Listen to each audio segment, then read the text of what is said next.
সময় পাচ্ছে না। তারপরে প্ল্যান করলাম মানে মাথায় আসলো আমি একাই বেরোবো। তারপরেও আবার অনেক কিছু আছে, সেগুলো তোমাদের বলবো নিচেই নামি তারপরে।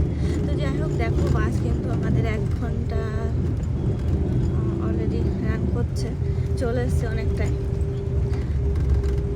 আর ভেবেছিলাম যে ঘুমাবো, তো ঘুম তো আর এলো না।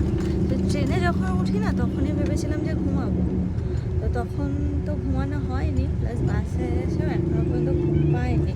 দেখি কখন আসে ঘুম, সেই আশায় আছে। কারণ অনেকটা সকালে উঠতে হচ্ছে আমাদের ওখান থেকে, ধর্মতলা অনেকটাই দূর।